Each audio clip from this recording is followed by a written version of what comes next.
নমস্কার। খবরদার কথা নয়। আজকে এমন একজনের সঙ্গে আমরা আপনাদের পরিচয় করিয়ে দেব, নানা কথা হবে তার সঙ্গে। ত্রিপুরার প্রথম এভারেস্ট বিজয়ী অরিত্র রায়। ডান দিকে দেখছেন, এই অরিত্র রায় এই রাজ্যের গর্ব। এই মুহূর্তে ভারতের ঠিক সংখ্যায় কতজন এভারেস্টের চূড়ায় পৌঁছেছিলেন আমাদের জানা নেই, তবে আনুমানিক একটা সংখ্যা 400-র মতো হবে। এই যদি হয়, ত্রিপুরার কিন্তু প্রথম। আর তার এভারেস্ট বিজয়টা, তার যে যাত্রাটা শুরু হয়েছিল কিন্তু ত্রিপুরা থেকে, এরোপ্লেনে চড়ে নয়। আমরা যখন কথা বলবো সব আপনারা জানতে পারবেন।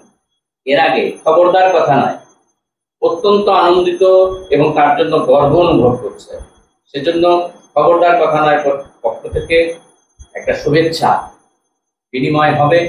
তাকে শুভেচ্ছা জানাবেন আমাদের খবরদার কথা নয়ের অন্যতম সাথী অ্যাডভোকেট কৌশিক নাথ আসছেন। বলে দিলেন নমস্কার আপনাকে। আর খবরদার কথা নয়ের পক্ষ থেকে আমরা ওনাকে এই বইটি তার হাতে তুলে দিচ্ছি। ওনার যদি এর থেকে কিছুটা উপকার হয়, এই বইটি আমরা আগরতলা শহর থেকে অনেক পরিশ্রম করে খুঁজে বার করেছি। আমাদের থ্যাংক ইউ সো মাচ। ভালো থাকবেন, সুস্থ থাকবেন, আরো এগিয়ে চলুন, এই আমাদের কামনা। আমাদের পরবর্তী অনুষ্ঠান শুরু। আমরা অনুষ্ঠান শুরুতেই যে কথা বলছিলাম, যে রাজ্যের গর্ব অরিত্র রায়। এই অরিত্র রায়ের বাবা সঞ্জয় রায়, তিনিও এই রাজ্যের একজন গর্ব। এই কারণে উনি ফুটবলার ছিলেন, অসাধারণ ফুটবলার ছিলেন। জাতীয় প্রতিযোগিতায় নিজের অংশগ্রহণ করা শুধু নয়, সুনামের সঙ্গে দীর্ঘদিন ফুটবল খেলেছেন। সেই সাথে প্রশিক্ষণে এই রাজ্যকে অনেক দূর পর্যন্ত টেনে নিয়ে গিয়েছিলেন। তারই সুযোগ্য পুত্র অরিত্র। নিজেও একজন আইটি ইঞ্জিনিয়ার, টাটাতে কাজ করেন। এর মাঝে শুধু বলি যে এভারেস্ট বিজয়, এই ঘটনাটা ঘটার আগে কিন্তু তিনি এর আগে মাউন্ট কিলিমাঞ্জারো আফ্রিকার এবং ইউরোপের মাউন্ট এলব্রাস জয় করেছিলেন। কিভাবে তার এই অনুভূতি, কিভাবে এলেন, তার আগে বলি অসাধারণ সাইক্লিস্ট। এই রাজ্য থেকে অন্য রাজ্যে দৌড়ে যাওয়া ইত্যাদি বিষয়গুলি তো আছেই।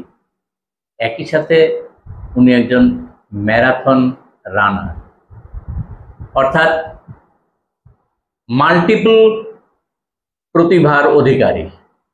অরিত্র রায়কে আমাদের খবরদার কথা নয় পক্ষ থেকে আন্তরিক শুভেচ্ছা জানিয়েই আজকে যে কথা বলার ইচ্ছা, আমরা তেনজিং নরগেকে দেখিনি ব্যক্তিগতভাবে। আমি একবার দিল্লি থেকে যখন গোয়ালিয়র যাই, তখন একই প্লেনে গিয়েছিলাম এই তেনজিং নরগের যিনি সহযোগী ছিলেন এভারেস্ট বিজয়ী, তার সঙ্গে তেনজিং নরগে এবং সেই নিউজিল্যান্ডবাসী যিনি ছিলেন তার সঙ্গে গিয়েছিলাম, কিন্তু কথাবার্তা হয়নি। বচেন্দ্র পালের সঙ্গে আগরতলায় কথা হয়েছে। এই হচ্ছে আমাদের দূর।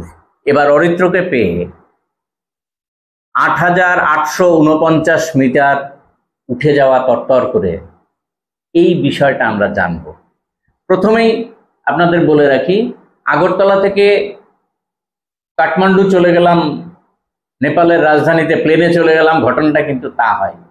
এই এভারেস্ট বিজয়ের যে মনোবাঞ্ছা, যেটা পূরণ হয়েছিল যে দিনটিতে, সেই দিনটি আমাদের কাছে স্মরণে রাখার জন্য 19শে মে সকাল 7টা 31, হয়তো 1 মিনিটের এদিক ওদিক হতে পারে, খুব বেশি ভুল না করলে, যতটুকু জেনেছি, এই ৮,৮৪৯ মিটারে জাতীয় পতাকা দেখিয়ে অরিত্র তার এই অভিযান শেষ করেছিল বটে, কিন্তু শুরু হয়েছিল আগরতলা থেকে। আপনারা বিশ্বাস করবেন, আগরতলা থেকে প্লেনে করে কাঠমান্ডু যাওয়া না, আগরতলা থেকে সাইকেলে নেপাল যাওয়া, তারপরে এভারেস্ট বিজয়।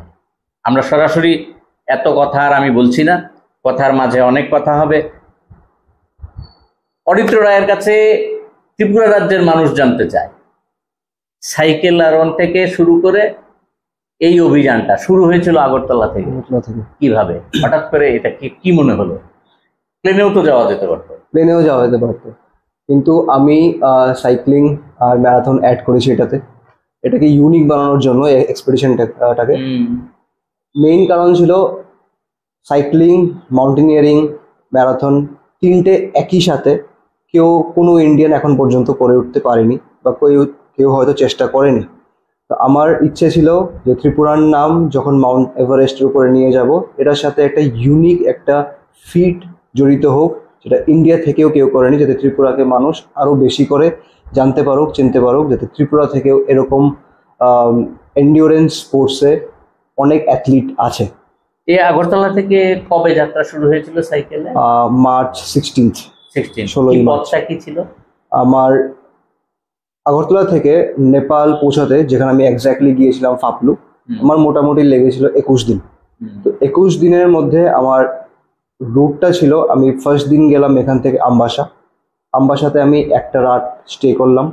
নেক্সট দিন আমি গেলাম ধর্মনগর, সেখানেও আমার 1 নাইট স্টে ছিল। ধর্মনগর হয়ে বদরপুর, ড্রিমবাই, গুয়াহাটি, বঙ্গাইগাঁও, আলিপুরদুয়ারের পরে শিলিগুড়ি থেকে তারপর আমি নেপাল ঢুকলাম। কাকরভিটা করে একটা বর্ডার আছে ওখানে, কাকরভিটা হয়ে নেপাল ঢুকলাম। নেপাল ঢোকার পর আমার ফার্স্ট স্টপ ছিল ইটাহারির পর সেকেন্ড রাত আমি নেপাল থাকলাম গাইঘাট বলে একটা জায়গাতে। গাইঘাট থেকে ঘুরমি থেকে ওখালডুঙ্গা হয়ে তারপর ফাপলু, যেটা আমার লাস্ট স্টপ ছিল সাইক্লিংয়ের 21 দিনের জার্নি, যার মধ্যে 21 দিনেরই মধ্যে 7 দিন আমার রেস্ট ছিল। টোটাল 1300 কিলোমিটার টানা 14 দিন। তাহলে মানে আমার প্ল্যানটা কি ছিল, 2-3 দিন টানা রাইড করব, এরপর একদিন রেস্ট। এই যে রেস্টগুলি কি মানে কোন জায়গায়, এটা কি মানে নিজেই ব্যবস্থা করেছিলেন না অন্যরা? হ্যাঁ, কোথায় স্টপ নেব, কোথায় নাইট হোল্ড করব, সেটা পুরোটাই আমার নিজস্ব চিন্তাধারা, নিজস্ব ডিসিশন।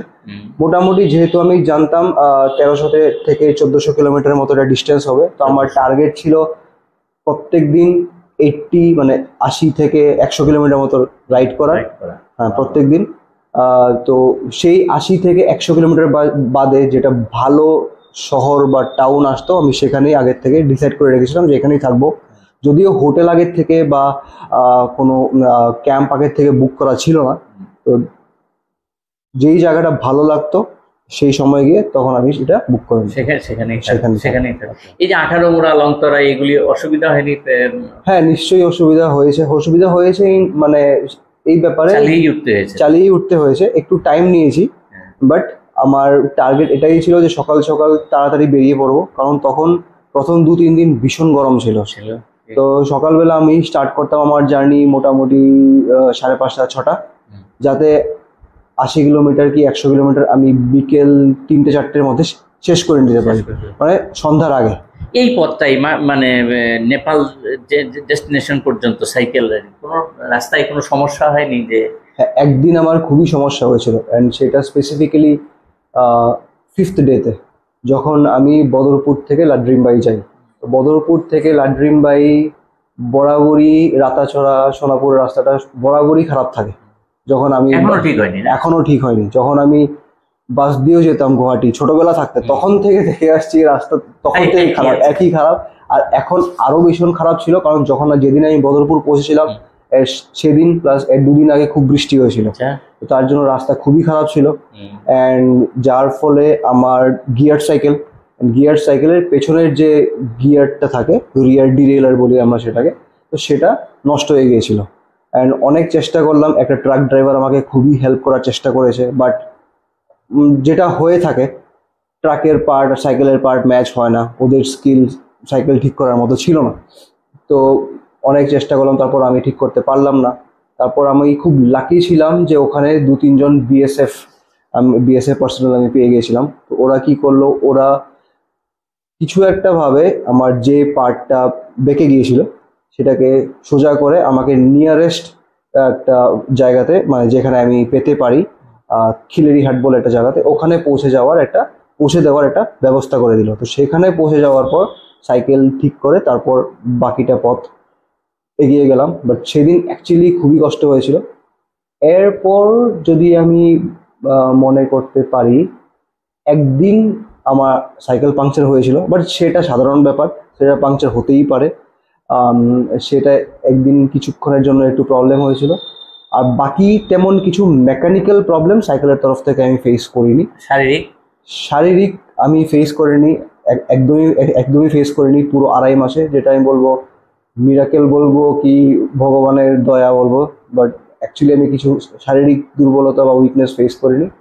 নেপাল ঢোকার পর লাস্টের 2 দিন, যখন আমি লাস্টের 3 দিন অ্যাকচুয়ালি, গাইঘাট টু ঘুর্মির থেকে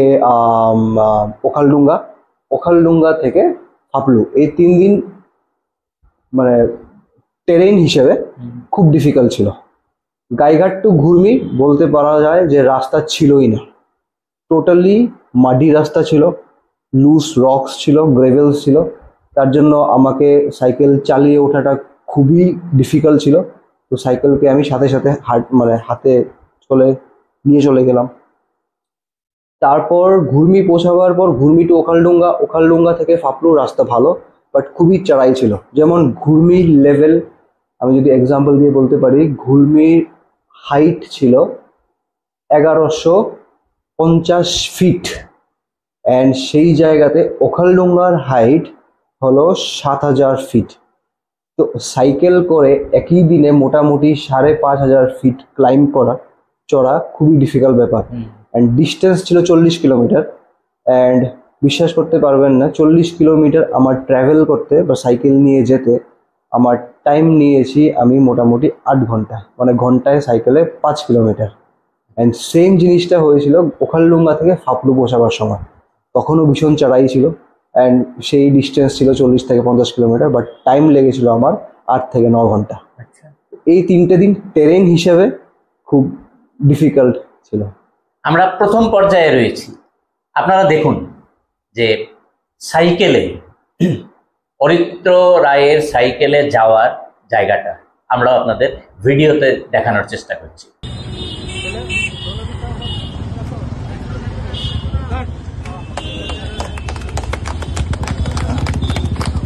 चलो चलो चलो चलो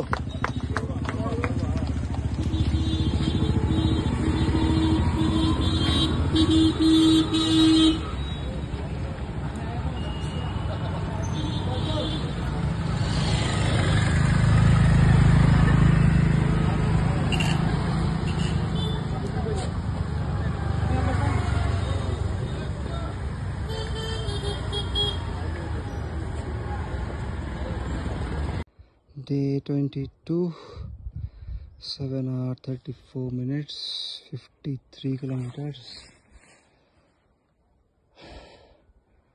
Reaching my last destination, phase 1 of cycling ends today. And right now I'm at Saleri Bazaar. I made it. Faplu is nearby.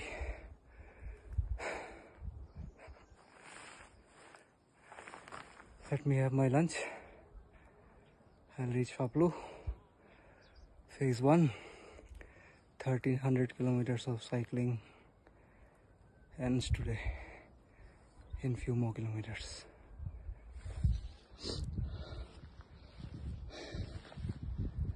It was a struggle.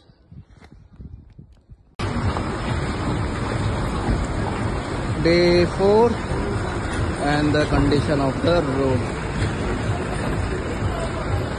Holi manayenge aaj. Back on the road again. Today is Sunday. I'm going from Guwahati to Bongaigaon. So 2-3 days back, when I started from Ladrimbai, so there was an issue with the bike. Basically the frame which connected the rear derailleur twisted, and also the derailleur broke, and the bicycle was not in a driving state. So I had to get it transported to Guwahati because there was no shops there to repair it, or that I could get in new parts. So about 90 to 100 kilometers I had to bring it to Guwahati. I brought new parts, fixed it, and then now again towards Bongaigaon today. So I have almost 6 hours into my ride today. Rode around 80 kilometers, more 60-70 to go. I should reach Bongaigaon by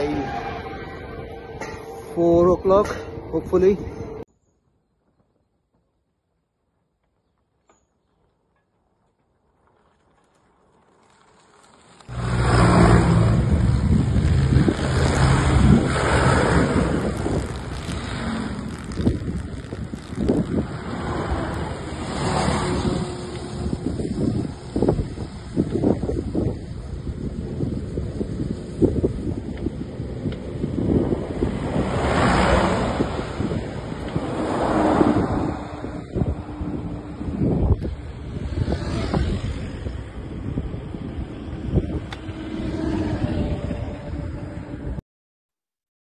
এবার অরিত্র রায় পৌঁছে গেল নেপালে।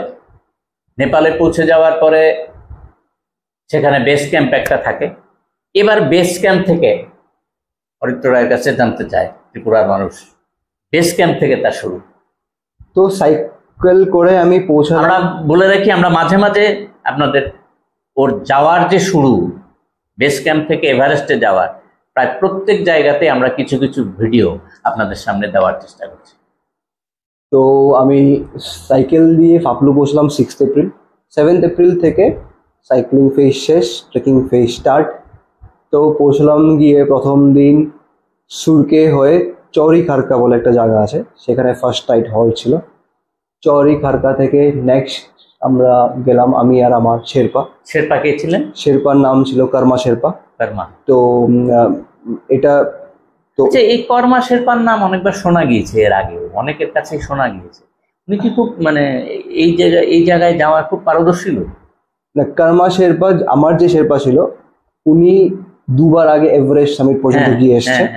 এছাড়াও কর্মা শেরপা বলে আরো বেশ কিছু জন আছে, কয়েকজন। ওখানে কিছু কিছু নাম খুব কমন থাকে, যেমন লাকপা, কর্মা। তো হতে পারে আপনি হয়তো অন্য কেউ হতে পারে। Right right. তো যাই হোক, তো কর্মা শেরপাকে আমি পেয়ে গেছিলাম 6 তারিখ থেকে। আমার হোটেলে এসে পড়েছিল 7 তারিখ থেকে, যেহেতু ট্রেক ফেজ স্টার্ট। তো ওনাকে পাঠানো হয়েছিল আমি যে কোম্পানির সাথে আমার এক্সপিডিশন বুক করেছিলাম glacier Himalaya.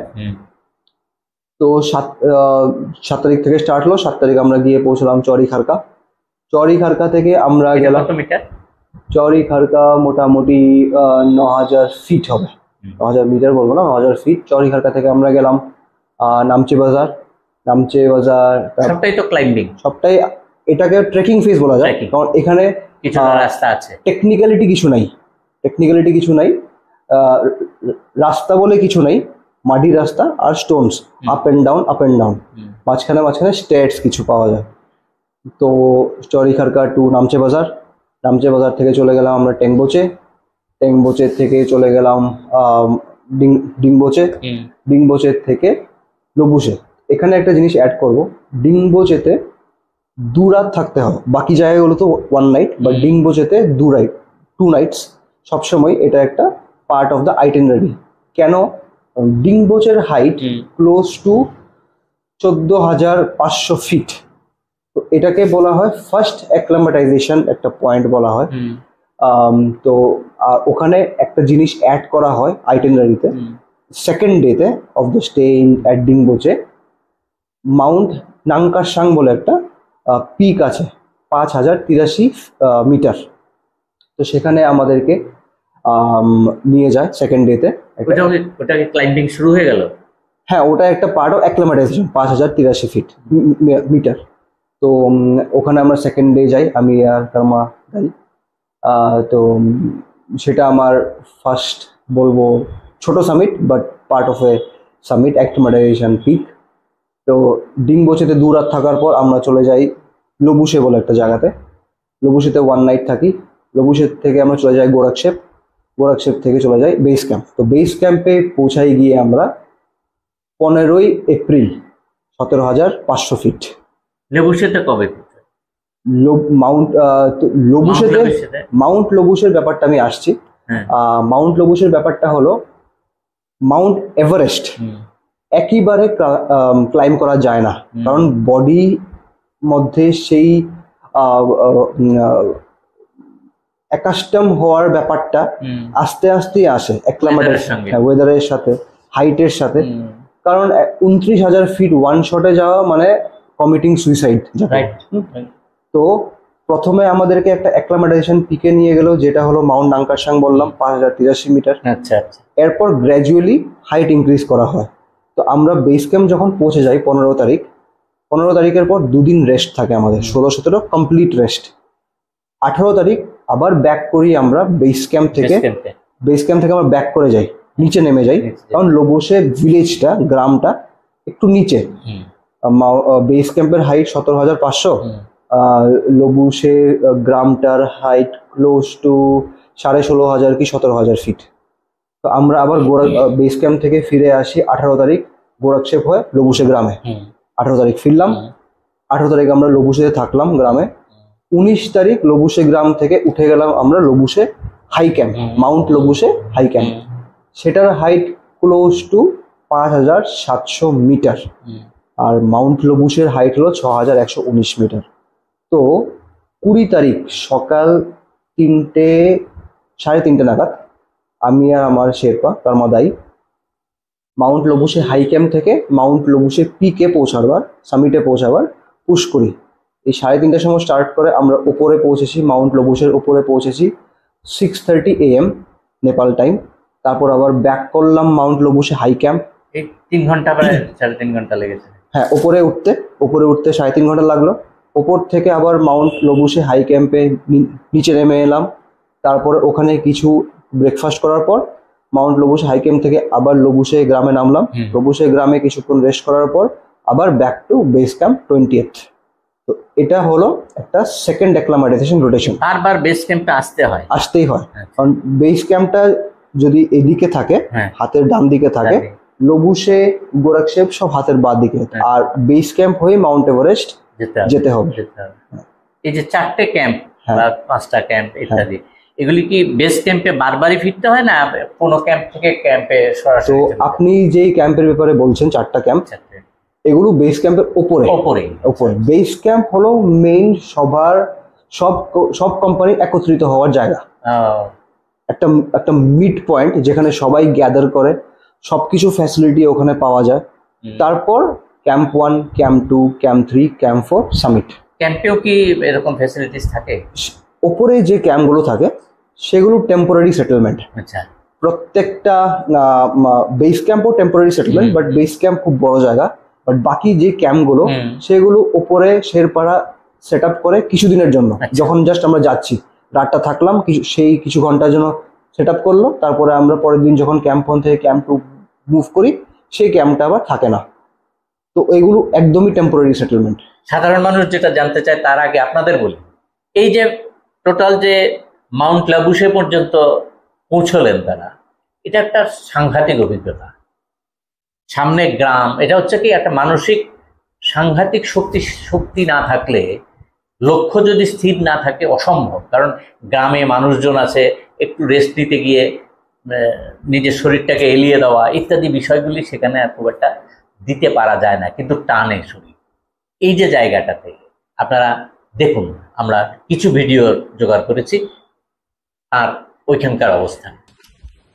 Trekking mode on. We should reach Chauri Kharka today in about 1.5 hours, 2 hours from now. We reach there, we stay overnight, and then move to Monju tomorrow.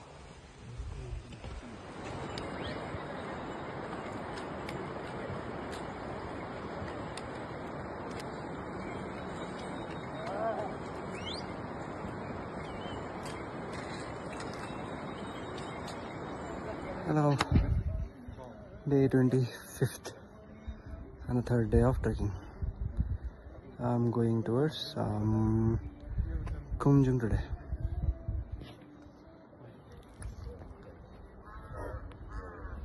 We'll reach in 2-3 hours. Started around 7:45.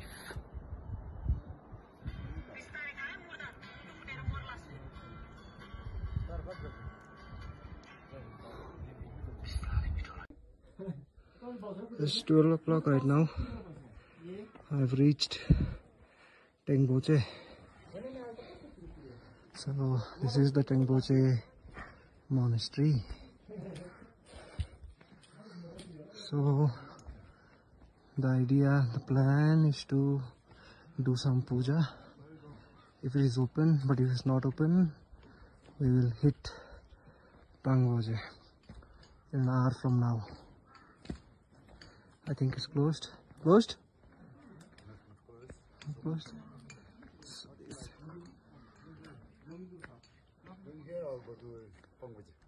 We can go to Pangboche, no problem. Pangboche 1 hour. Yeah, from here to slowly 1.5 hours. This is Tengboche monastery. So we'll go to Pangboche and do the puja. So we'll go to Pangboche and do puja? Yeah, Not yet? not yet. Okay. Tomorrow morning is good. Morning good? Yeah, ठीक है. good tomorrow morning. Fine. So that's the plan. No puja now. We'll go to Pangboche. 12th April, 1 o'clock. We've reached Tengboche. There's the famous 4410 cafe. Today we stay at Tengboche. Tomorrow we climb the first peak, Nagarjuna, as a part of acclimatization. Hello. Hi. So we are going to our hotel right now. Tengboche, altitude 4410, half the height of Mount Everest. Tomorrow I might not be at work. So let's see. Bye.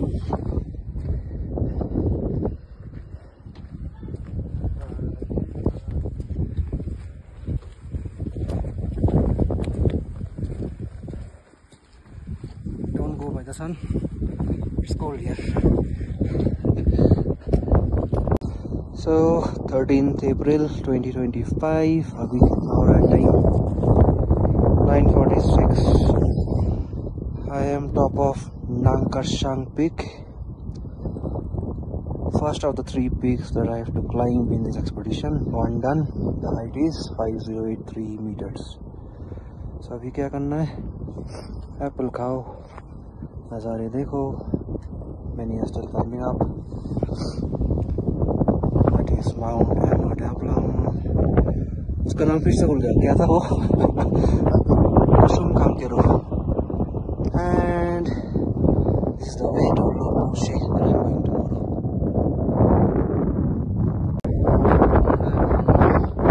Climbers Memorial. This is known as Climbers Memorial, in the memory of all those who have lost their lives climbing the high mountains of Everest.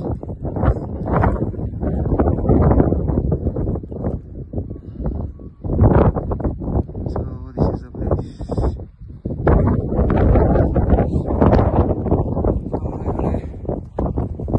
Time जगह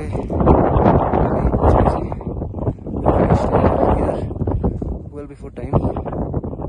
So just taking pictures and then we'll move towards Loboshe.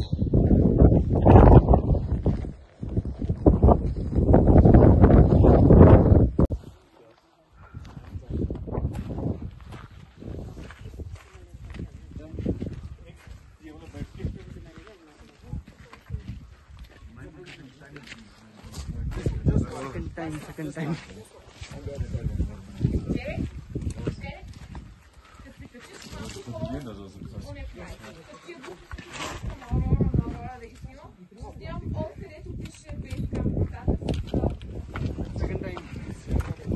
welcome to this camp. Second time.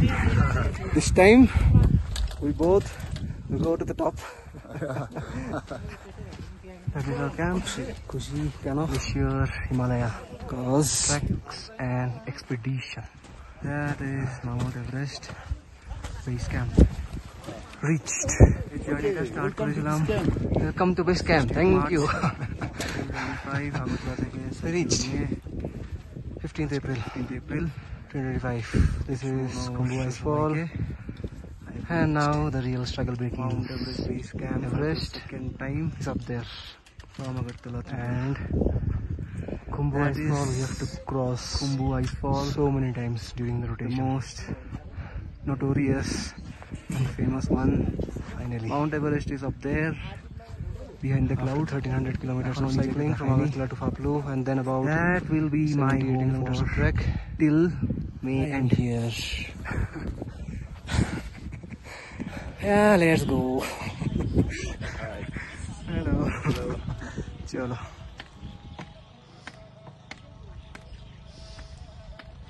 How is the shower, Arisar? Good shower. Shower. 10 days bath. Hot shower. अच्छा लगा हो गया হবে Mount এভারেস্টের যাত্রা কি করে শুরু?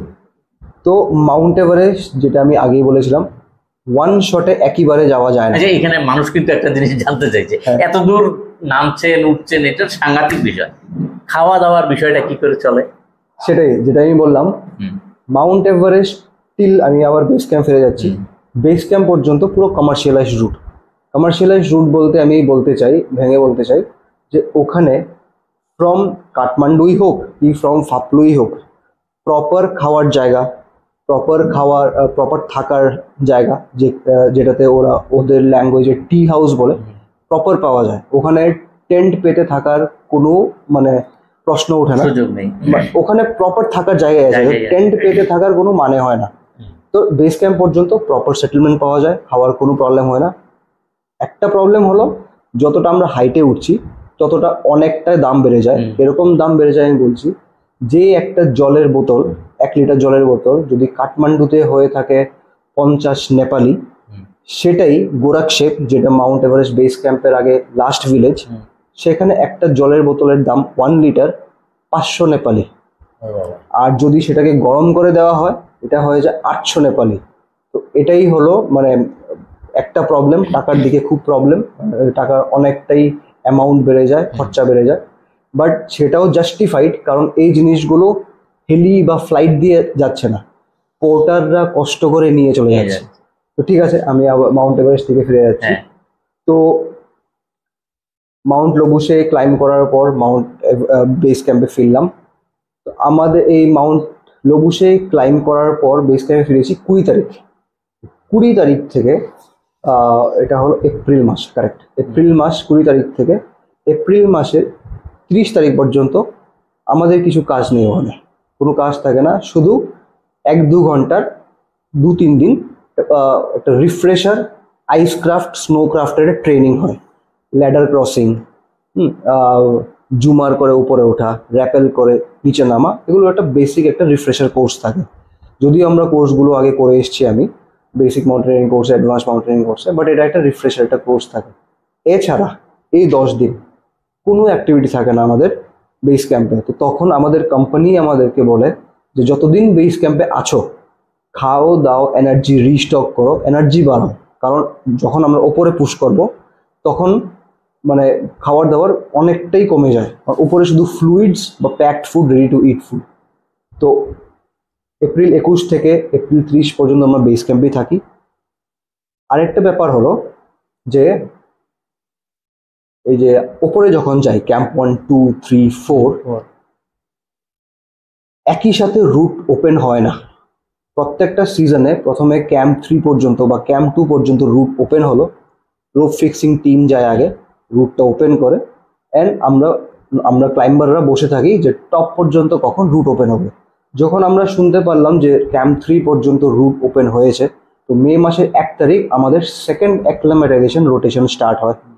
সেকেন্ড অ্যাক্লামেটাইজেশন রোটেশন হলো 7000 মিটার পর্যন্ত। প্রথমে করলাম 5000 মিটার, লবুশে গেলাম 6000 মিটার, এবার আরো 1000 মিটার আরো আমাদের বাড়লো। তো আমরা খুম্বু আইসফল, নাম হয়তো শুনেছেন, সব থেকে ডেঞ্জারাস প্লেস। ওটা ক্রস করলাম 1 তারিখ। ওটা ক্রস করার পর ক্যাম্প 1-এ পৌঁছাই। ক্যাম্প 1-এর হাইট 6000 মিটার। ক্যাম্প 1-এ আমরা একদিন থাকলাম। দ্বিতীয় দিন মে মাসের 2 তারিখ আমরা চলে যাই ক্যাম্প 2-তে। ক্যাম্প 2 অক্সিজেন নেওয়া শুরু হয় কোনখান থেকে? অক্সিজেন নেওয়া আমাদের কোম্পানি, মানে শুধু আমাদের কোম্পানি না, অন্য কোম্পানিরাও বলে যতটা সম্ভব ক্যাম্প 3 থেকে স্টার্ট করে। আচ্ছা আচ্ছা। বাট কিছু কিছু ক্লাইম্বার পাওয়া যায় যারা ক্যাম্প 2 থেকে অক্সিজেন নেওয়া স্টার্ট করে।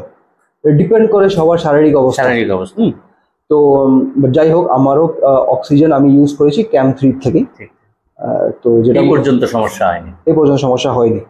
তো সেটা নিয়ে আরো বলবো।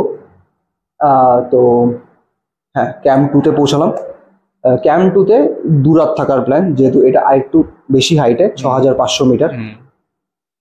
তো যেদিন পৌঁছালাম সেদিন rest, second day rest, third ডেতে আমরা ক্যাম্প 2 থেকে ফিরে আসবো। ক্যাম্প 2 থেকে ফিরে আসার আগে ক্যাম্প 2 থেকে আমরা সকালে যাই 7000 মিটার পর্যন্ত। সেখানে গিয়ে 1 ঘন্টার মতো থাকি। থাকার পর ডাইরেক্ট বেস ক্যাম্পে নেমে আসি। তো এই পুশ যেটা আমরা বলি, এই পুশটা হয় মোটামুটি 1 সপ্তাহ। এই এপ্রিলের 5-6 তারিখ আমরা ফিরে এলাম। তারপর আবার রেস্ট অ্যান্ড অপেক্ষা করা যে ক্যাম্প 3 থেকে ক্যাম্প 4, ক্যাম্প 4 থেকে ক্যাম্প সামিট টপ পর্যন্ত রোপ ফিক্সিং টিম কখন আর কবে রুট ওপেন করবে, ফিক্স করবে। এই বছর রোপ ফিক্সিং টিম মাউন্ট এভারেস্টের টপ পর্যন্ত রুট ওপেন করেছে মে মাসের 9 তারিখ। আমরা যখন এই খবরটা পেয়েছি তখন নেক্সট কাজ থাকে প্রত্যেকটাই কোম্পানির ওয়েদার রিপোর্ট দেখা। যে আর ওয়েদার রিপোর্ট এখানকার নর্মাল ওয়েদার রিপোর্টের মতো হয় না। পাহাড়ে কি হয়, প্রত্যেক 1000 মিটার গ্যাপে গ্যাপে ওয়েদার রিপোর্ট পাওয়া যায়। 1000 মিটারে কি ওয়েদার রিপোর্ট হবে, 2000-এ কি হবে, 3000-এ কি হবে। তো প্রত্যেকটা 1000 মিটার অন্তর অন্তর ওয়েদার রিপোর্ট পাওয়া যায়। তো সেই ওয়েদার রিপোর্টটা যখন আমরা 2-3 দিন ধরে দেখি যে কোন ওয়েদার উইন্ডোটা ভালো, তো আমরা একটা ওয়েদার উইন্ডো পেয়েছিলাম 18 তারিখ, 19 তারিখ, 20 তারিখ, 21 তারিখ। খুবই ভালো ওয়েদার উইন্ডো। খুবই ভালো ওয়েদার উইন্ডো মানে স্নোফল হবে না, অ্যান্ড ওপরে উইন্ড স্পিড 0 কি 5 কিলোমিটার, 5 নটস, যেটা অ্যাকচুয়ালি খুবই কম। তো সেইটা দেখে আমরা আমাদের কোম্পানি, আমাদের শেরপা, আমাদের এক্সপেডিশন লিডার প্ল্যান করলো যে মে মাসের 15 তারিখ আমরা ফাইনাল পুশ করবো সামিটের জন্য। আমরা সেকেন্ড অ্যাক্লামাডেশন রোটেশন করে ফিরে এলাম 5-6 তারিখ। এই 9 দিন ক্যাম্প 4 থেকে না, আমার বেস ক্যাম্পে ফিরে এসেছি। টোটাল সবকিছু বেস ক্যাম্প থেকেই স্টার্ট হয়, কারণ ওপরে থাকাটা খুবই ডিফিকাল্ট অ্যান্ড রিস্কি। তো 5-6 তারিখ বেস ক্যাম্পে ফিরে এসেছি। এই 5-6 তারিখ থেকে 14 তারিখ পর্যন্ত কমপ্লিট রেস্ট। আবার রেস্ট বলতে কমপ্লিট রেস্ট, কিন্তু যে ক্লাইম্বাররা কিছু আশেপাশে যদি কিছু হাইকে যেতে চায়, হাইকে যেতে পারে। তো আমরা 15 তারিখ স্টার্ট করলাম, সেই ক্যাম্প 1-এ পৌঁছালাম। 16 তারিখ ক্যাম্প 2-তে, 17 তারিখ গিয়ে পৌঁছালাম আমরা ক্যাম্প 3-তে 7100 মিটার। তখন থেকে আমাদেরকে বলা হয় যে রাতে যখন আমরা ঘুমাবো তখন থেকে 0.5 প্রেসারে যাতে আমরা অক্সিজেন ইউজ করি। তো ভালো কথা। 17 তারিখ ক্যাম্প 3 থেকে 18 তারিখ আমরা গেলাম ক্যাম্প 4, 8000 মিটার, যেটাকে ডেথ জোন বলা হয়। 18 তারিখ আমরা ক্যাম্প 4-এ পৌঁছাই দুপুর 12টা-1টা নাগাদ। অ্যান্ড 18 তারিখই রাতেরবেলা 8টার সময় এই 6 ঘন্টার একটা রেস্ট থাকে, কারণ আমাদের সবাইকেই বলা হয়, এটাই প্রোটোকল, ক্যাম্প 4-এ যতটাই কম টাইম পারো থাকা, ওখান থেকে যত তাড়াতাড়ি ওপরে যাওয়া অ্যান্ড যত তাড়াতাড়ি নিচে নেমে আসা। তো 8টার সময় আমরা রাত্রবেলা বেরোই সেখান থেকে। 19 তারিখ সকাল 7:30, 11.5 ঘন্টা পর উপরে গিয়ে পৌঁছাই। তারপর আবার ক্যাম্প 4 নিচে নেমে। কেমন মনে হলো যখন যেই মাত্র এভারেস্টে পৌঁছালো? প্রথম কার কথা মনে হলো? প্রথম অ্যাকচুয়ালি বাবার কথাই মনে হয়েছে, যে পৃথিবীর সর্বোচ্চ জায়গায়। কারণ বাবাকেই বলেছিলাম ফার্স্ট টাইম যে এখানে একদিন যাবই, 2016-র কথা সেটা। অ্যান্ড কেমন লাগছিল যে প্রথম 5-10 মিনিট অ্যাকচুয়ালি বিশ্বাস করতে পারছিলাম না যে পৌঁছে গেছি। এত দিনের, এত মাসে, এত বছরের কষ্ট, এত বছরের ট্রেনিং, পৌঁছে গেছি সামিট। প্রথম অ্যাকচুয়ালি বিশ্বাস হচ্ছিল। আপনার আর আপনার শেরপার ভিতরে কে প্রথম পৌঁছালো চূড়ায়? শেরপা সবসময় আমার পিছন থাকতো। ও দেখতো আমি ঠিক করে যাচ্ছি কিনা, আর ও পেছন থেকে লক্ষ্য করতো যে আমার অক্সিজেন ঠিক প্রেশার ঠিক লেভেলে আছে কিনা। একদম তো ঠিক। আমি এই প্রশ্নটা করলাম এই কারণে, এই প্রশ্নটা আমার ছিল না। প্রশ্নটা যখন তেনজিং নরকে এবং এডমন্ড হিলারি যখন উঠছিলেন, তখন ভারতবাসীর কাছে প্রথম প্রশ্ন ছিল, কে প্রথম পা দিয়েছে এই এভারেস্টের চূড়ায়। দুটা প্রথম এডমন্ড হিলারি বলার চেষ্টা করেছিলেন যে আমরা দুজনে একসঙ্গে দিয়েছি, না, দুজনের ভেতরে কেউ একজন তো আগে স্টেপ দিয়েছেন। শেষ পর্যন্ত হিলারি ব্যাপারটা ভাঙলেন যে না, এডমন্ডসই দিয়েছিলেন, কারণ শেষ কয়েক ফুট যাওয়ার আগে এডমন্ডস প্রায় নিজেকে অচৈতন্য অবস্থায় নিচে পড়ে থাকতে দেখেছিলেন হিলারি। আমি ড্রিম কামস ট্রুতে হিলারির লেখা একটা লেখায় আমি পড়েছিলাম, উনি বলেছিলেন শেষ সময় যখন হিলারি ওকে টেনে তোলেন, তখন যে জাম্পটা যে করলেন ওই প্রথম পাটা ওনার করেছিলেন শিকারে। সেজন্যই আমি অরিত্র রায়ের কাছে জানতে চাইলাম কে আগে। অরিত্রই প্রথম ত্রিপুরা যে এভারেস্টে প্রথম পা রাখলো। আপনারা এই জায়গাটুকু ভিডিওতে দেখুন যে কিভাবে এভারেস্টের চূড়ায় অরিত্র পৌঁছল। 12:32, 2 hours 25 minutes. Lobushe from Everest Base Camp. I've reached. Now I am searching my hotel. Hotel Sherpa Lodge. Okay.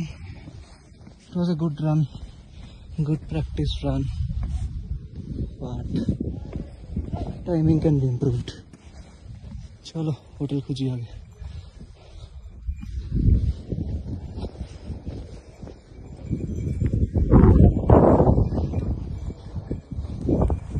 Tata. इसको भी इसे करके हाँ, इसका फेंकना है, अच्छा प्लास्टिक को, हाँ प्लास्टिक को फेंकना है और खाना है। अच्छा, तो प्लास्टिक दे दो मुझे। हाँ, इसका बोलता है ओनागिरी। ओनागिरी, हाँ, अच्छा। Having ओनागिरी somewhere around पता नहीं, Lauchi high camp. Lobuche High Camp. The rest of the team is still down there somewhere. Can't be seen. Onagiri. Onagiri. Start. Chalo. Okay. Yes. Chalo. Not much far from Lobuche High Camp. 45 minutes, half an hour.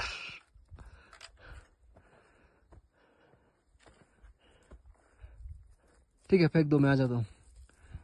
चल ठीक है। This is our Lobuche High Camp. 5,800 meters close to. They are setting up the tents. We reached in 4 hours 20 minutes. Glacier Himalaya. Lobuche is up there somewhere.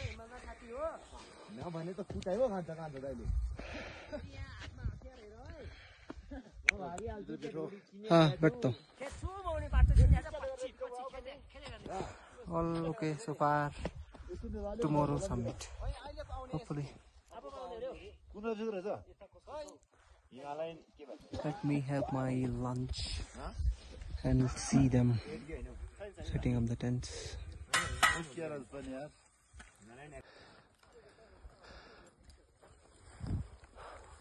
4 o'clock, 20th April, and we are going towards Lobuche.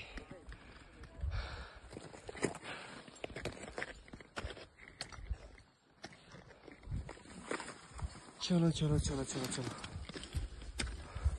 Hello. Hi, hello. We have reached Vaduz.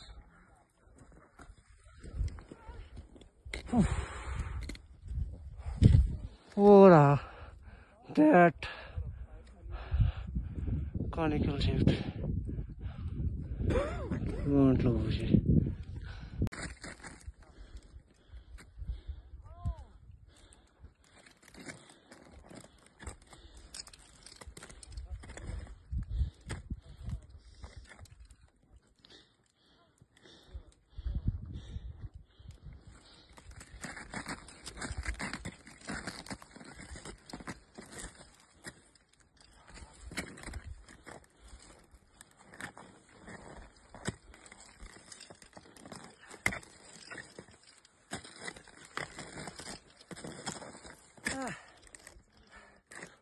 गया फट गया क्या फट गया सब कुछ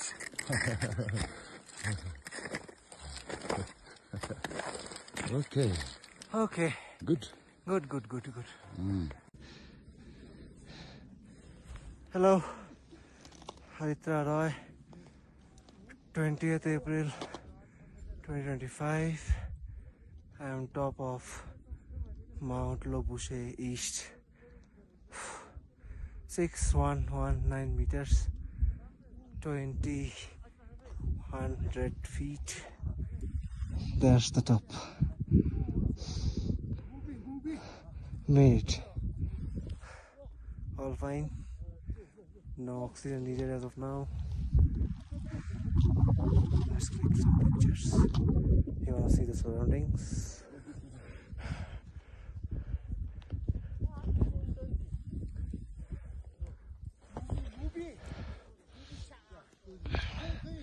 Still there are a lot of people coming up. We came a bit fast, I guess. Oh. But okay, it was not easy. Bye. चलो चलो आराम से हाँ।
Okay, Don. অরিত্রর কাছে জানা ভারতের পতাকা উড়লো, সবই হলো, এবার নেমে আসাটা কিরকম? নেমে আসাটা আমি বলবো ওঠার থেকে রিস্কি, কারণ মোস্ট ক্লাইম্বাররা কি আমরা গালে একটা চোট দেখতে পাচ্ছি, এটা কি কিসের? ওটা অ্যাকচুয়ালি ফ্রস্টবাইট বলবো, কারণ নামার সময় না ওঠার সময়? নামার সময়। আচ্ছা, আমরা ভালো ওয়েদার উইন্ডো পেয়েছিলাম ঠিকই, ওয়েদার রিপোর্ট বলছিল ভালো থাকবে ওয়েদার, বাট যেহেতু এটা পাহাড়ে কত তাড়াতাড়ি ওয়েদার চেঞ্জ হয় সেটাও আমরা চোখের সামনে দেখতে পেয়েছি। তো অ্যাকচুয়ালি আমরা যখন সামিটে ছিলাম, ওপরে ছিলাম, weather within 10-15 minutes drastically drop করেছিল, খুব বাজে হয়ে গিয়েছিল, খুব জোরে হাওয়া চলছিল, ভীষণ জোরে 30 to 40 knot kilometre per hour. তো এই উইন্ডের সাথে যেটাকে বলা হয় জেট স্প্রে মানে ছোট ছোট আইসের দানা খুব জোরে জোরে হিট করছিল, অ্যান্ড আমার চশমার অক্সিজেন মাস্কের মাঝখানে কিছুটা ফাঁকা জায়গা ছিল, তো সেখান দিয়েই যখন এটা হিট করলো আমি বুঝতে পারছি যে এখানে কিছু একটা হচ্ছে, বাট এটাকে যে আমি ঠিক করে ফিল করব সেই ক্ষমতাটা ছিল না, কারণ ওখানে খুব ঠান্ডা ছিল। যখন আমি ব্যালকনি বলে একটা জায়গা আছে, ওখান যখন নিচে নেমে এসেছি তখন বুঝতে পেরেছি যে আমার এই জায়গাটা শক্ত হয়ে গেছিল, মানে এই জায়গাটার কিছু একটা হয়েছে। তারপর যখন মোবাইলে দেখলাম তখন দেখলাম জায়গাটা পুরো কালো হয়ে গেছে। এরপরে নেমে আসার সময় কোন বেস ইয়েগুলি ক্যাম্পগুলি কি অ্যাটেন্ড করে আসতে হয় নামার সময়? তো আমার কি হয়েছিল, অ্যাজ পার প্রোটোকল বা প্রসেস, ক্যাম্প 4-এ পৌঁছানোর পর 1 ঘন্টা 2 ঘন্টা রেস্ট করার পর ক্যাম্প 3 হয়ে ক্যাম্প 2-তে চলে আসা, বাট ক্যাম্প 4-এ পৌঁছানোর পর আমি দেখতে পারলাম এই জিনিসটার জন্য তো খুব ফুলে গেছিল জিনিসটা, তো যার কারণে আমি বা চোখ দিয়ে দেখতে পাচ্ছিলাম না। হ্যাঁ, তো আমার খুব ব্লাড ভিশন হয়ে গেছিল। তো আমি ভাবলাম ব্লাড ভিশন নিয়ে নিচে নামার থেকে এক রাত ওপরে থেকে যাওয়া ভালো, কারণ অন্য কোম্পানির লোক বা আমাদের টিমেরই অন্য আরেকটা গ্রুপ সেই রাতটা সেখানে স্টে করতো, ওটা জাপানিজ গ্রুপ ছিল আমাদের টিমেরই। তো আমি ভাবলাম যেহেতু ওরাও থাকবে তো ভয়ের কিছু নেই, আমি থেকে যাই। তো আমি একটা রাত থেকেছি, যখন নেক্সট মর্নিং যখন ভিশনটা একটু ঠিক হয়েছে আগের দিন থেকে, তখন আমি ক্যাম্প 2-তে চলে এসেছি। এই চোখে আঘাত ইত্যাদির সময় শেরপার কিছু করার থাকে না? অ্যাকচুয়ালি সামিট, ক্যাম্প 4, ক্যাম্প 3-তে ওরাও ইনিশিয়াল ট্রিটমেন্টের ব্যাপারে? হ্যাঁ, ইনিশিয়াল ট্রিটমেন্ট মলম কিছু একটা বা গরম জল থাকে, এছাড়া ওরাও অসহায়। কারণ ক্যাম্প 2-তে আসা না পর্যন্ত হেলি সার্ভিস, রেস্কিউ সার্ভিস প্রপার পাওয়া যায় না। তো পুরোটাই নিজের ওপর অ্যান্ড শেরপার ওপর, মানে যতটা শারীরিক শক্তি দিয়ে নিচে নেমে আসে শুধু এই রোপের ওপর নির্ভর করে না, রোপের ওপর নির্ভর করে পুরোটাই। সাংঘাতিক বিষয়। এরপরে নামতে নামতে কতদিন লাগলো এভারেস্টের থেকে নিচে নামা পর্যন্ত? নামাটা অ্যাকচুয়ালি বেশি দিন লাগেনি। তো যেদিন সাবমিট করলাম 19 তারিখে আমি ফিরে এসেছি ক্যাম্প 4। গতিটা কিরকম থাকে? নামার সময় তো একটু ফাস্ট হয়, কারণ যে টেকনিকটা আমরা ইউজ করি র্যাপলিং বলা হয়, র্যাপলিং টেকনিক ক্লাইম্বিং ডাউনের সময় একটু ফাস্ট টেকনিক, কারণ আমরা নর্মালি হেঁটে হেঁটে নামছি না, রোপের সাহায্যে খুব তাড়াতাড়ি নেমে আসছি। একটা ইনস্ট্রুমেন্ট লাগানো থাকে, এটাকে আমরা 8 বলি, ডিসেন্ডার বলি, সেটার সাহায্যে খুব তাড়াতাড়ি নেমে আসা যায়। এটা তো এভারেস্টের চূড়া থেকে লাগানো থাকে না দড়িটা? না, হ্যাঁ কারেক্ট, দড়ি ওখান থেকে লাগানো থাকে। এটা নেমে আসার পরে খুব শিশুসুলভ একটা প্রশ্ন করি, এই যে আমি যখন নেমে এলাম বেস ক্যাম্পে একদম ফাইনালি নেমে আসার পরে এই দড়িটা কি হবে? তো প্রত্যেক সিজনের পর যেরকম মে 29 থাকে last day of the season, spring সিজনে, তো ওখানে ক্যাম্প 2 পর্যন্ত একটা কমিটি থাকে, এসপিসিসি, সাগরমাথা পলিউশন কন্ট্রোল কমিটি। তো ওরা এই যত সব আবর্জনা কালেক্ট হয়েছে ওরা সব ওখান থেকে কালেক্ট করে দড়ি সহ। আর ক্যাম্প 2 ওপরের দড়িটা যে টিমটা ফিক্স করেছে এটা ওদের কাজ নিয়ে আসা, ক্যাম্প 2 থেকে সেই কমিটিটা ওরা কাজটা। এবার বেস ক্যাম্পে চলে এলেন, আসার পরে এরপরের কাজটা কি হয়? এই যে নেমে আসা, এই যে সাকসেসের যে একটা মানসিক একটা আনন্দ থাকে, এটা কিভাবে? তো বেস ক্যাম্প নেমে আসার পর নর্মালি টিমের সাথে বাকি সব কুকিং স্টাফের সাথে শেরপাদের সাথে ওই রাতটা পার্টি টাইপের একটা মহল থাকে, ভালোই লাগে। আর নর্মালি সেদিনের পরের দিন বা ম্যাক্সিমাম দ্বিতীয় দিন সবাই চলে যায়, শুধু কুকিং স্টাফ আর কোম্পানির লোকরা থাকে ক্যাম্প গোটাবার জন্য। বাট আমার ক্ষেত্রে জিনিসটা অন্যরকম ছিল, কারণ আমি নিচে নেমে বেস ক্যাম্পে এসেছিলাম 21 তারিখ। তো 21শে মে অ্যান্ড 29শে মে আমার লাস্ট ইভেন্ট ছিল পুরো এক্সপিডিশনের, যেটা হলো এভারেস্ট ম্যারাথন। ওই দিনটা হলো এভারেস্ট ডে। এভারেস্ট ডে কেন সেলিব্রেট করা হয়? 1953 29th মে একদম ফার্স্ট এভারেস্ট ক্লাইম্ব করা হয়েছিল। তো এটাই কমেমোরেট করার জন্য এভারেস্ট ডেতে এভারেস্ট ম্যারাথন হয়। তো 29th মেতে সেটা ছিল। তো 21st 29th মাঝখানে মোটামুটি আমার কাছে 7 দিন হাতে টাইম ছিল। তো আমি একা রয়ে গিয়েছিলাম বেস ক্যাম্পে অ্যালং উইথ দ্য আমার কোম্পানি কুকিং স্টাফ। এভারেস্ট জয় করার পরে এসে আবার ম্যারাথন বিষয়টা আপনারা লক্ষ্য করুন। আমরা সেই ম্যারাথনেরও অরিত্র রায়ের ম্যারাথন, এভারেস্ট জয়, নেমে আসা, টিডিয়াস জার্নি, এর ভেতরে আঘাতও পেয়েছেন, এরপরে আবার ম্যারাথনেও অংশ নিয়েছেন। আচ্ছা, সাইক্লিং টু ম্যারাথন পুরোটা আমরা কিছু কিছু জায়গায় আপনাদের ভিডিও লক্ষ্য করতে অনুরোধ করছি, বিষয়টা দেখুন। Yes.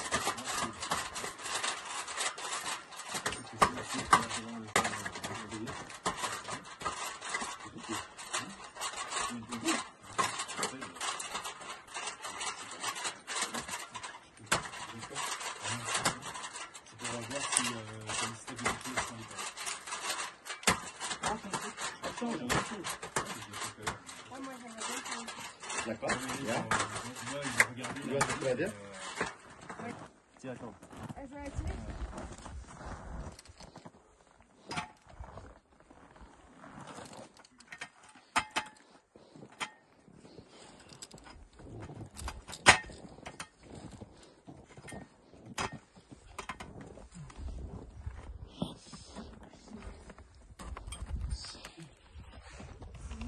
crossing the Khumbu Ice Fall.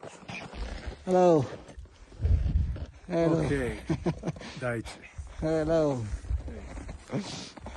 Woo. We started at 2:30. Khumbu. Can you just the rope? Sure.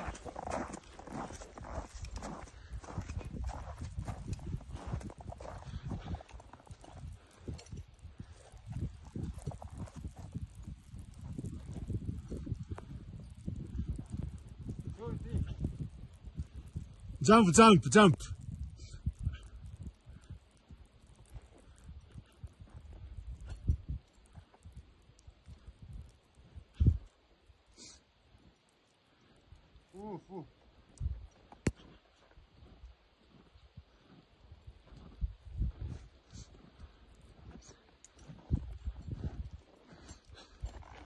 Okay.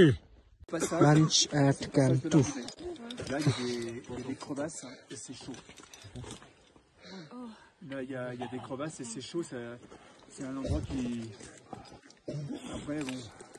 What more can be expected?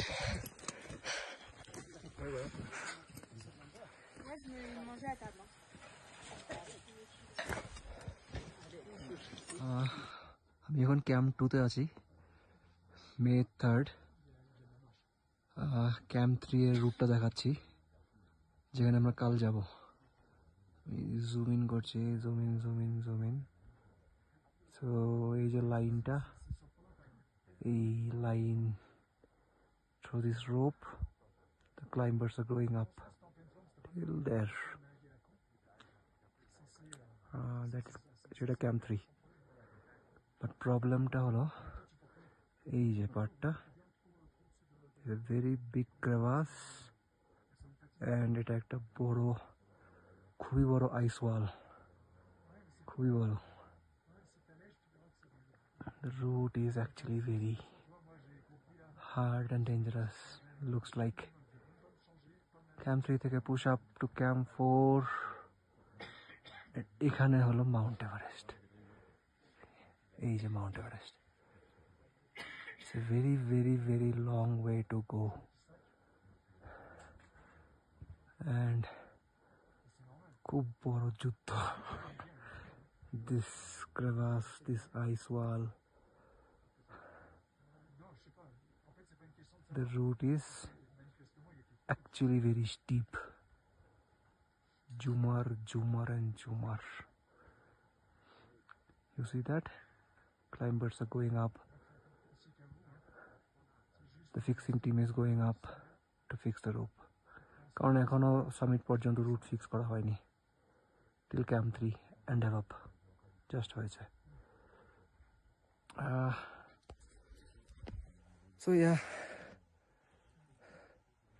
Camp 3 height 7,000 meters, Camp 4 8,000 meters, summit 8,848 meters. আর আমি আছি এখন 6,500 meters. Long way to go.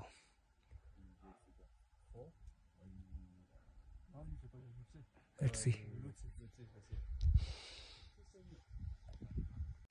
We're going towards Camp 3. You see them? They're going towards Camp 3. Let me zoom in. Single line, joining all the way through.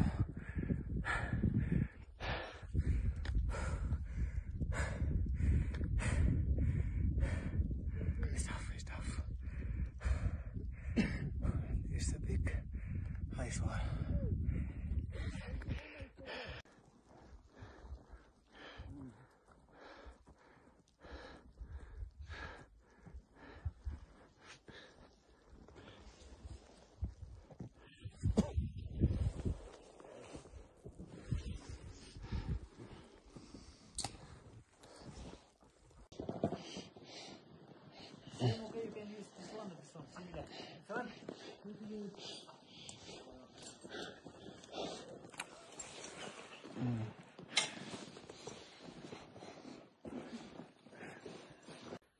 Oh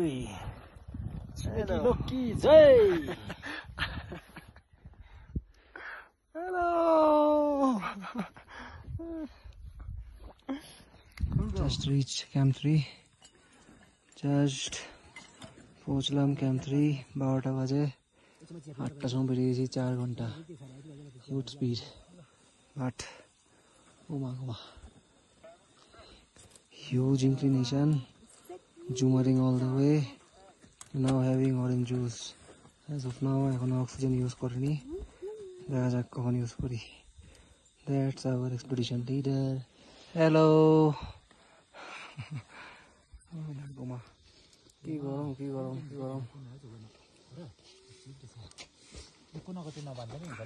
fluid is the main source of oxygen water জল খাও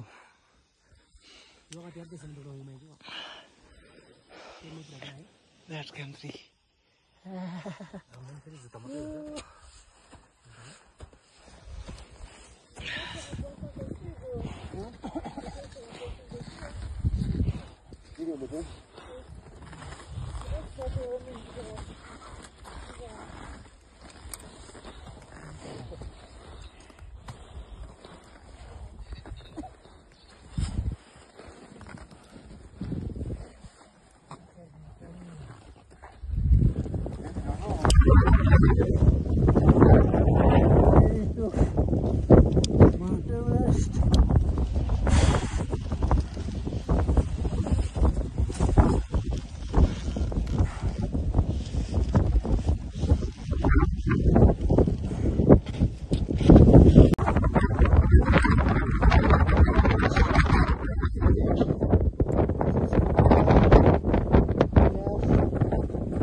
help me reach here.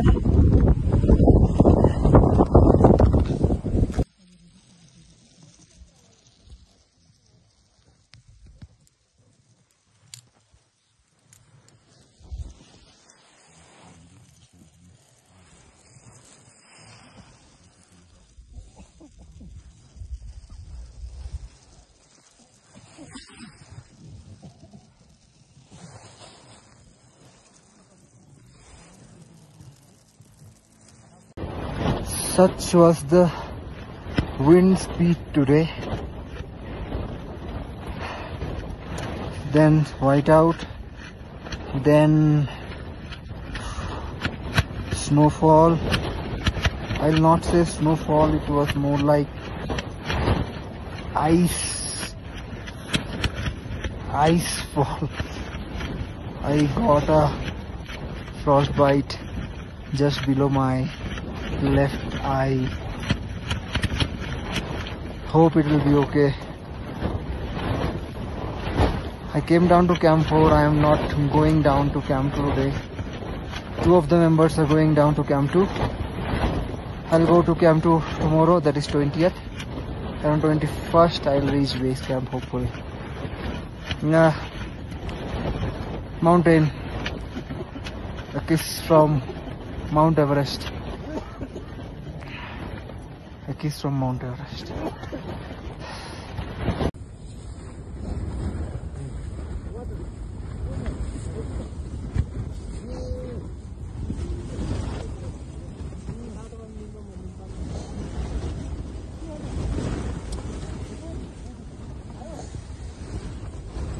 Stuck at Camp 4 after some yesterday.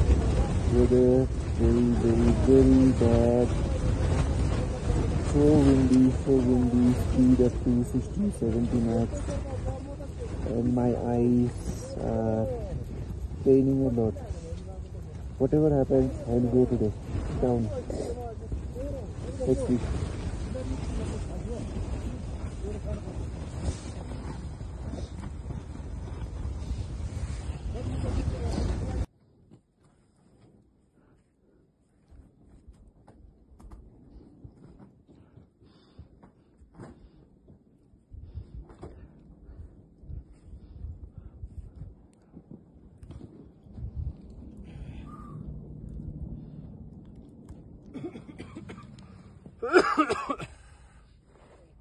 This is it, 29th May 2025. The journey that began on 16th March, 2.5 months back, should end today. Cycling, trekking, climbing Mount Everest, and now finishing it with a marathon. I'll give my best to finish it successfully. Let's see how it goes. So, Everest Marathon, the world's highest marathon on Everest Day.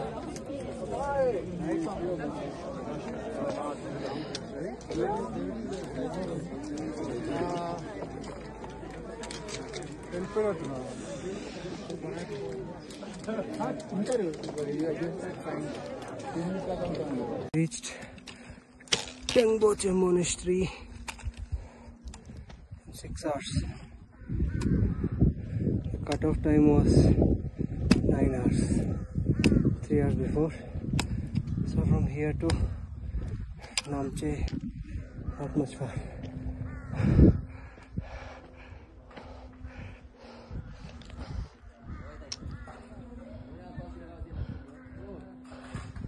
So let me make an entry of my bib. Distance covered as of now is 34, I guess. It's brutal.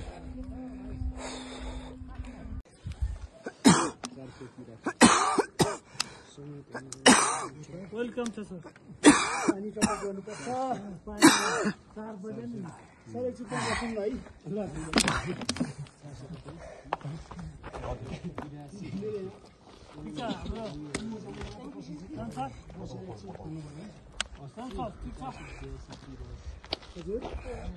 Sorry, not 34, 36.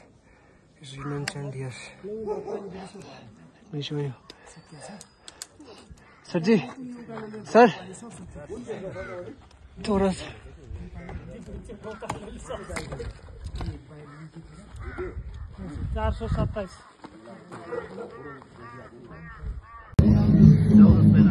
Eight hours, 30 minutes, and I made it. The world's highest marathon, Everest Marathon,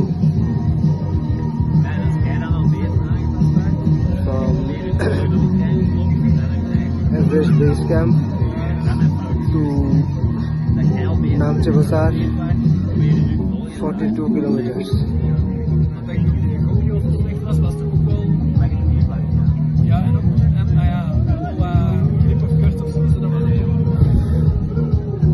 I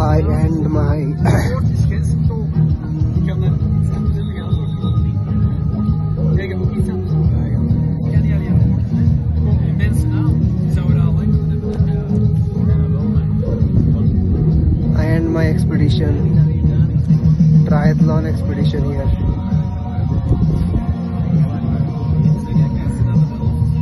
(1,300 kilometers of cycling, summited 2 mountains, Mount Lobushe and the mighty Mount Everest, and then I've completed the Everest Marathon. It was brutal. It was brutal. It was tough.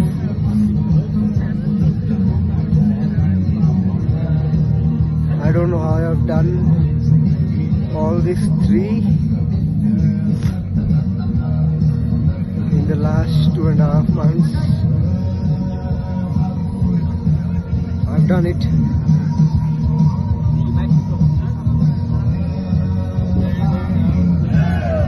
I've done it.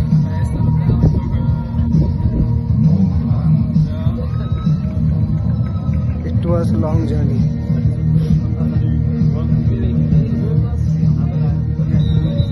It was a long journey.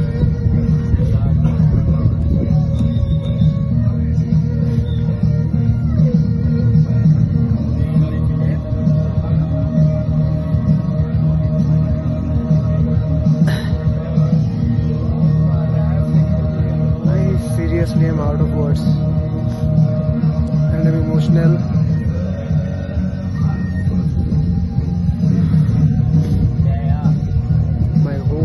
body is paining.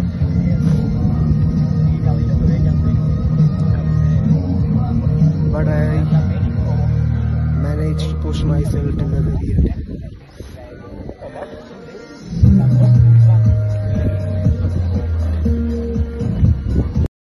এরপরে অরিত্র রায়ের কাছে যেটা জানতে চাইছি, এই যে মানে Everest জয়, cycling এর মাধ্যমে গিয়ে এভারেস্ট জয়, পরে দুটো তিনটে আলাদা আলাদা পার্ট, ম্যারাথন একটা কৌশল, সাইক্লিং একটা কৌশল, আর ক্লাইম্বিং একটা কৌশল।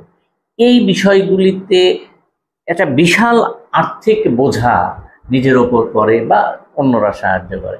আমি যতটুকু খবর টবর পাই তাতে ভুল হতে পারে, সেটা প্রায় 30-35 লক্ষ টাকা মতো খরচা হয়। আপনার কেমন খরচা হয়েছে আর আপনি কিভাবে এটা জোগাড় করলেন, কিভাবে সম্ভব হলো? 30-35 লক্ষ খরচা হওয়া সাধারণ মানে খুব বড় ব্যাপার নয়। খরচা হয়, এর থেকে বেশিও খরচা হয়। বাট আমি যে কোম্পানির থ্রুতে গেছি আমাকে মানে অনেকটাই কম কোট করেছিল কোটেশন। তো আমার টোটাল মোটামুটি খরচা হয়েছে লেস দেন 30 আমি বলবো। এর মধ্যে আমি ত্রিপুরা থেকেই, আমার মেইন এইম ছিল যেহেতু আমি ত্রিপুরার থেকেই ফান্ডিং রেইজ করব, অ্যান্ড যারা আমাকে সাপোর্ট করবে ওদেরকে আমি প্রমোট করব। অ্যান্ড সেটা আমি এই সাপোর্টটা আমি পেয়েছি নট অনলি প্রাইভেট কিছু সংস্থা থেকে, ইনফ্যাক্ট গভর্নমেন্ট থেকে আমি সাপোর্ট পেয়েছি। যদিও পুরোটা পাইনি, বাট আমি বলবো আমি হাফ সাপোর্ট পেয়েছি, অ্যান্ড বাকি হাফটা ছিল আমার লোন নেওয়া। আচ্ছা, এই 34 বা 30 লক্ষ টাকার 50% লোনের উপর। এভারেস্ট বিজয় শুধুমাত্র মনের আনন্দ তো বটেই, পরিবেশকে কাছ থেকে দেখা এবং তাকে সাহায্য করাও একটা উদ্দেশ্য থাকে। আমাদের অরিত্রর কাছে সর্বশেষ প্রশ্ন, সাধারণ মানুষের কাছে এবং যারা এটা নিয়ে উদ্গ্রীব তাদের কাছে কি আবেদন থাকবে, কি বলার থাকবে? মাউন্টেনিয়ারিং এখন ইন্ডিয়াতে একটা বুমিং একটা স্পোর্ট, অ্যাডভেঞ্চার স্পোর্ট। যদিও অন্য অনেক স্টেটে এটাকে নিয়ে অনেক রুলস আছে, রেগুলেশনস আছে, এটার থেকে একটা আর্ন করার একটা আছে। বাট এখানে এটা আস্তে আস্তে হচ্ছে, বাট আমি শিওর এটা হবে। অ্যান্ড যারা এটা নিয়ে এগোতে চায় আমি ওদেরকে এটাই বলবো, ইন্ডিয়াতে 5-6টা ইনস্টিটিউট আছে which comes under Ministry of Defense, Youth Affairs and Sports।